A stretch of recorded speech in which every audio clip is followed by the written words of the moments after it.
கேட்ட ஜார்ஜுக்கு ஒண்ணுமே புரியல. ஒரே மர்மமா இருக்கு. கல்யாணம் பண்ணி வந்த 2 மருமக எப்படி இறந்து போனாங்க, எதனால இறந்து போனாங்கன்னு தெரியலன்னு சொல்லிட்டு தன்னோட மாமியார் கிட்ட போய் அதை கேக்குறாங்க. அவங்க மாமியாரோ கல்யாணம் ஆகி வந்த மருமக வந்ததுல இருந்தே பிரச்சனையா தான் இருந்தது, என்னன்னே தெரியல. என் புள்ள ஒரு நாள் கார்ல ஒரு பொண்ணு கூப்பிட்டுன்னு வந்தது, என்ன ஏதுன்னு கூட கேட்காம என் பிள்ளைய சந்தேகப்பட்டு அவங்க கூட சண்டை போட ஆரம்பிச்சுட்டா. கல்யாணம் ஆகி ரொம்ப நாள் ஆகியோ குழந்தை இல்லைன்னு சொல்லிட்டு டாக்டரை கூப்பிட்டு பார்க்கும்போது தான் தெரிய வந்தது அவளால குழந்தை பெத்துக்க முடியாதுன்னு.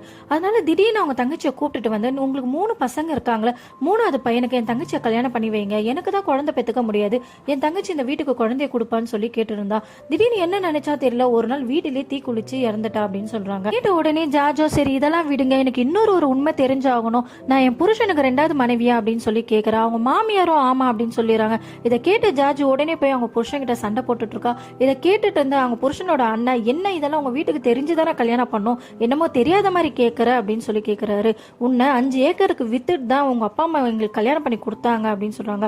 இதை கேட்டு ஜார்ஜுக்கு கோவம் வந்து அவங்க அம்மாவுக்கு கால் பண்ணி கேட்கறா. அவங்க அம்மாவும் ஆமாமா உனக்கு தெரியாதா, அப்பாவுக்கு உடம்பு நல்ல சரியில்லாதனால வேற வழி இல்லாம நாங்க அந்த வேலை செஞ்சுட்டோம், உன்னை கல்யாணம் பண்றதுக்கு நாங்க 5 ஏக்கர் வாங்கிக்கிட்டோம் அப்படின்னு சொல்றாங்க.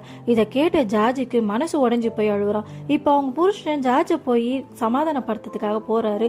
அப்போ கேட்கறா, உங்களோட மனைவி யாருதான், எனக்கு உண்மையை சொல்லுங்க, என்னதான் நடந்துச்சுன்னு சொல்லி கேட்கறா. நம்ம வீட்டுல நவராத்திரி பூஜை வச்சுட்டு இருந்தோம், அப்போ ஒருத்தி பரதநாட்டியம் ஆடுறதுக்காக வந்திருந்தா, எனக்கு அவளை பார்த்ததுமே எனக்கு ரொம்ப பிடிச்சு போயிடுச்சு, 2 பேரும் லவ் பண்ணோம் அப்படின்னு சொல்றான்.